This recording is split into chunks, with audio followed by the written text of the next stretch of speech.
তো জয় সিয়ারাম গাইস, আজকে আমাদের এসির সাথে এটা হবে আমরা ভাবতে পারিনি। তো অ্যাকচুয়ালি আমাদের এসি লয়েড কোম্পানি মানে হেভেলসের যেটা সাব ব্র্যান্ড, তো আজকে আমাদের লাস্ট সার্ভিস ছিল, 1 বছর হতে চললো। তো আমি জেট স্প্রের যে ওয়াশটা রয়েছে সেটার জন্য অ্যাপ্লাই করেছিলাম। তো আমাকে বলা হয়েছিল যে জেট স্প্রের জন্য আলাদা করে 200 এক্সট্রা পে করতে হবে, যেহেতু আমার ওয়ারেন্টির মধ্যে রয়েছে, করে দেয়। আমি জানি না বাকি ব্র্যান্ডের ক্ষেত্রে এই 200 পে করতে হয় কিনা, কিন্তু হেভেলসের এসিতে আমি যেটুকু বুঝলাম সেটা ওয়ারেন্টির মধ্যে যদি জেট স্প্রে দিয়ে ওয়াশ করাতে চাও তাহলে 200 পে করতে হবে। তবে হ্যাঁ, যে দাদারা এসেছিলেন তারা সত্যি খুব সুন্দর করে প্রত্যেকটা পার্টস বাইরে নিয়ে গিয়ে ভালো করে ধুয়ে ইনডোর ইউনিটটা ফিক্স করলেন। দেন বাইরে গিয়ে লিমটনের উপর উঠে প্রপার যে আউটডোর ইউনিটটা রয়েছে সেটাকে ভালোভাবে ক্লিন করলো।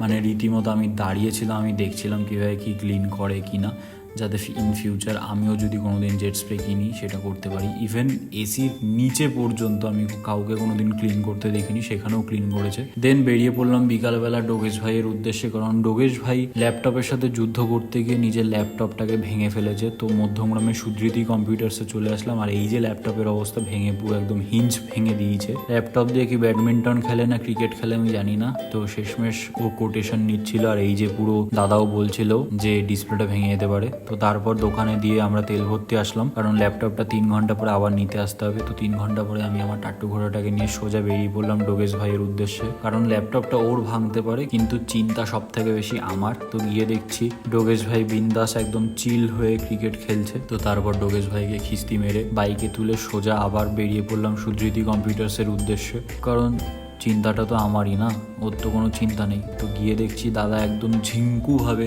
পিঞ্চটা ঠিক করে দিয়েছে, ইভেন আগের থেকে একটু লুজ করে দিয়েছে যাতে সেকেন্ডবার প্রবলেম না আসে। তো তারপর ডোগেশ ভাই খুশি হয়ে একটু সিঙ্গাড়া খাওয়ালো আমাদেরকে। ফার্স্টে বলছিল যা আছে খেয়ে নিতে পারিস, তো আমি দয়া করে বললাম যে না, সিঙ্গাড়াই দে। তো সিঙ্গাড়া টিঙ্গাড়া খেয়ে সোজা বাড়ি চলে আসলাম, আর আজকের জন্য এইটুকুই।